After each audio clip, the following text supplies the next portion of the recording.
This particular trip changed me in a way that after seeing more of the Mayan ruins and swimming in these cenotes, I really took a deeper interest into the Mayan culture.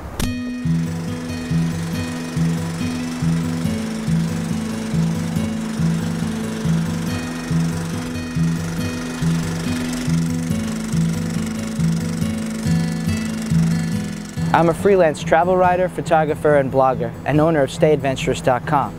I write travel stories to inspire people to take and make adventure in their life. My most memorable trip, it's really a challenge to select probably one, but if I really had to choose a memorable country that I keep going back to, it's Mexico. And one of my most memorable trips inside Mexico was exploring the Riviera Maya. This memorable trip really was in 3 phases. I stayed at a resort, Hacienda Tres Rios. Then I spent some time at a place called Tulum, really tranquil spot, and then I headed back up to Playa del Carmen, and that's where I was able to socialize and really enjoy the fiesta aspect that is Mexico. So Hacienda Tres Rios, it's a green resort, and what makes the resort special is that it's a seamless green.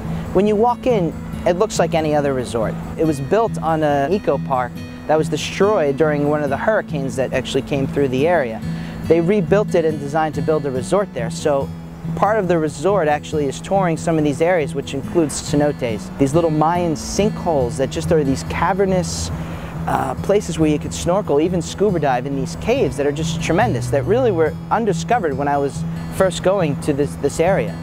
One of the ruins I would definitely see is Coba. It's the highest Mayan pyramid actually in the Yucatan Peninsula. You really get a chance to walk through certain spots of this jungle, uncovered ruins where so many of the buildings of this large city are unearthed. And you kind of feel when you're walking through it that you're in a discovery, you're almost an explorer. After Hacienda Tres Rios, my next stop on the trip was to Tulum. Tulum is a place where it's quiet, it's tranquil, tranquilo as they say in Spanish, and it's a great spot where you want to go and just relax, rest, and enjoy time in the Riviera Maya and its beauty right on the beach.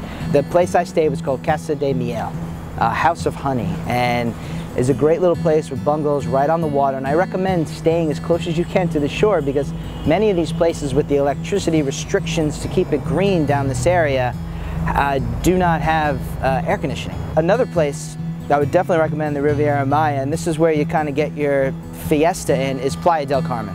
Playa del Carmen almost has a European feel. You might think you're walking on the streets in Italy somewhere almost with a Mexican vibe. It's very unique. There's little bars, there's a whole street of restaurants, and that's really where you go to kind of lay on the beach, meet people, socialize, go out at night, and really experience the fiesta that is Mexico. Riviera Maya has a lot to offer for so many different groups. I mean, for me it was the adventure aspect and climbing the ruins, swimming the cenotes, and also there's also the fiesta aspect. So as far as a budget, just like it's for any type of traveler, it's really for any type of budget. I mean, you could spend from 10 days, you could probably escape for well under $1,000 to make that over $4,000. To find out more about my trip to the Riviera Maya, check out my wander list at WanderflyTV. And to find out more about my adventures in Mexico and all over, check out StayAdventurous.com.